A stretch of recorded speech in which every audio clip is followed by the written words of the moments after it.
दोस्तों नमस्कार, मैं हूं सुनील आपके साथ और आप देख रहे हैं न्यूज़ 21। लोकसभा का चुनाव नज़दीक आता जा रहा है और जैसे जैसे चुनाव नज़दीक आ रहा है वैसे वैसे सियासी सरगर्मी बढ़ती जा रही है, सियासी पारा भी चढ़ रहा है।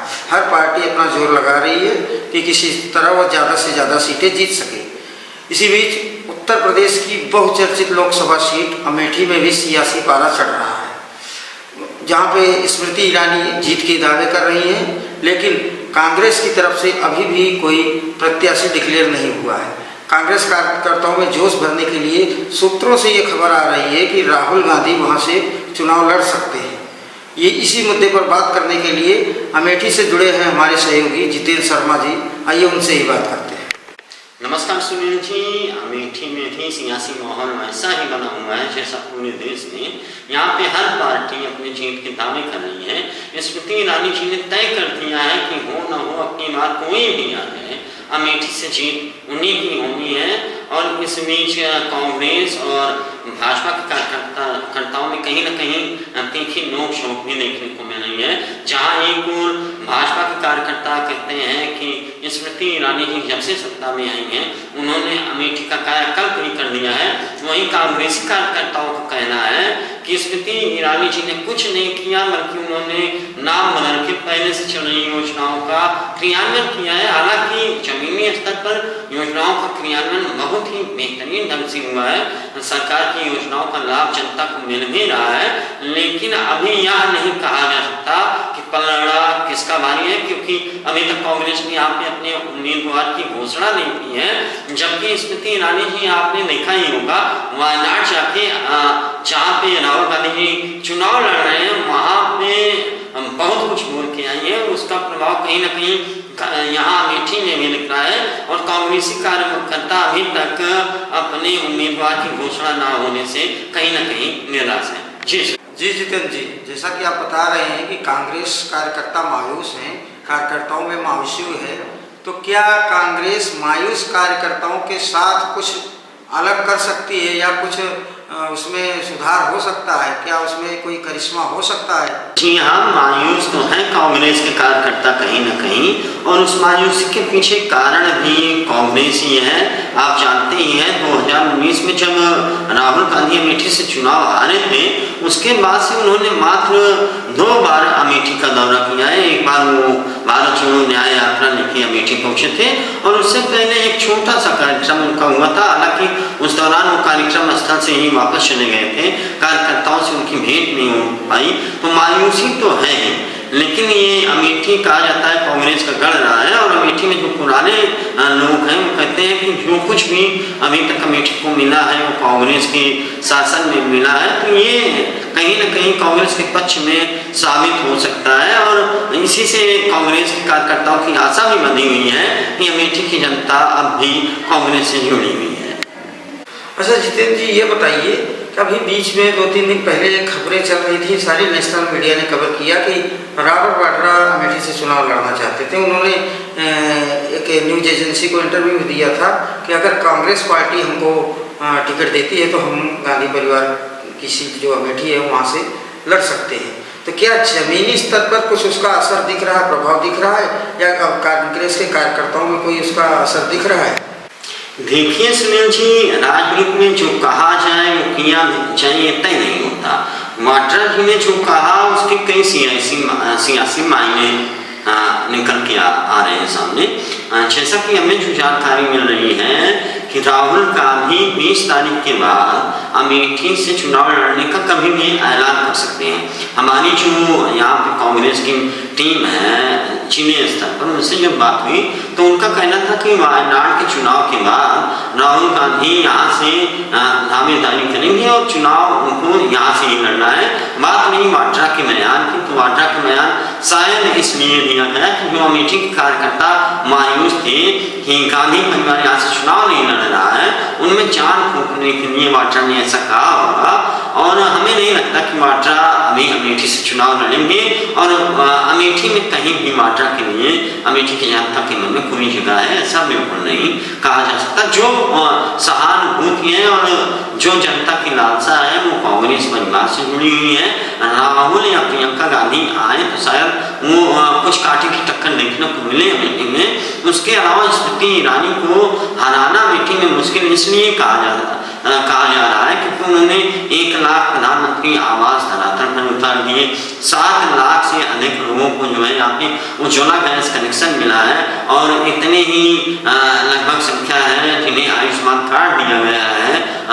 हर घर नल योजना आप देख ही रहे हैं। केंद्र की जितनी भी योजनाएं हैं वो अमेठी में कहीं न कहीं धरातल पर उतरी है। तो अगर कांग्रेस को जीतना है तो वो गांधी परिवार के नाम पे मिली सहानुभूति से ही कहीं न कहीं यहाँ पे मजबूत होगी और वो सहानुभूति वहाँ ट्रक मिलती यहाँ नजर नहीं आ रही। देखिए जितेंद्र जी, दावे और हकीकत में तो फर्क होता है। तो क्या जो ये विकास के दावे किए जा रहे हैं कि अमेठी में काफ़ी विकास हुआ है, स्मृति ईरानी ने इतना विकास किया है, तो क्या जमीनी स्तर पे आपको ये दिखता है विकास या सिर्फ कागजों में और भाषणों में ही ये विकास दिख रहा है?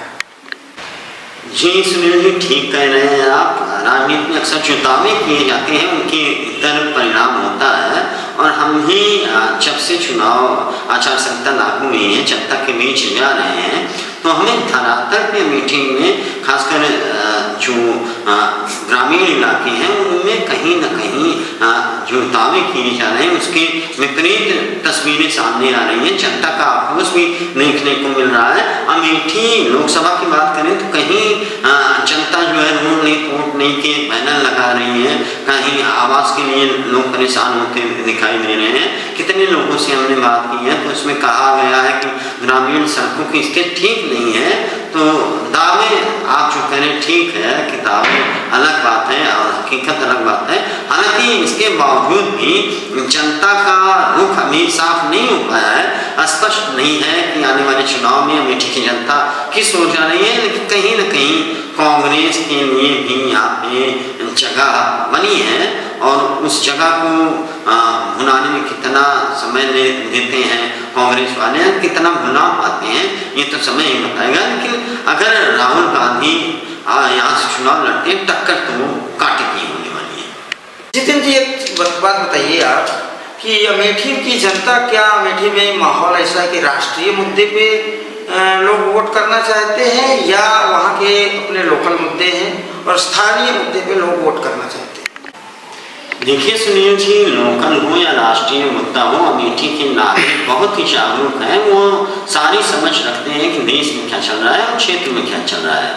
तो लोकल मुद्दे तो हामी होंगे ही और राष्ट्रीय मुद्दों को भी कहीं न कहीं अमेठी के नागरिक अपने दिमाग में रखे हुए हैं। वो सीए हो या धारा 370 हो, राम मंदिर निर्माण हो, ये सभी बातें लोगों के दिमाग में चल रही हैं। लेकिन जैसा कि आप जानते हैं अमेठी कभी कांग्रेस का गढ़ हुआ करता था तो जनता को इतनी बड़ी ही उम्मीदों के साथ स्मृति ईरानी जी को 2019 में क्षेत्र का प्रतिनिधित्व दिया था। हालांकि कहीं न कहीं जो प्रशासनिक व्यवस्था है और ये लोगों का कहना है कि इन 5 सालों में कमीशन खोरी बढ़ गई है। जब भी वो अपनी समस्याओं को लेकर अधिकारियों के पास जाते हैं तो बिना पैसे की कोई भी सुनवाई नहीं होती। इसके अलावा यहाँ पे जो लोकल मुद्दे हैं उनमें हमारा पशुओं की समस्या है। ग्रामीण क्षेत्रों में जो सड़कें हैं वो अभी तक दुरुस्त नहीं हो सकी हैं, वो भी कहीं ना कहीं चुनाव में इफेक्ट मारती नजर आती हैं, भाजपा को नुकसान पहुँचाती हुई नजर आती हैं। तो पलड़ा दोनों ही तरफ सेम बना हुआ है। अब कौन प्रचार में और जनता के दिल को छू पाता है चुनाव प्रचार के दौरान, ये मुझे लगता है कि ये सबसे बड़ा मुद्दा होगा चुनाव में असर डालने वाला कि कौन जनता को कितना समय दे सकता है और कितनी अच्छी तरीके से अपनी बातें समझा सकता है। जी सुनिए। जितेंद्र जी, बीच में हमारी टीम ने अमेठी का सुजानपुर गांव है जिसको स्मृति ईरानी ने गोद लिया था तो वहाँ विजिट किया था।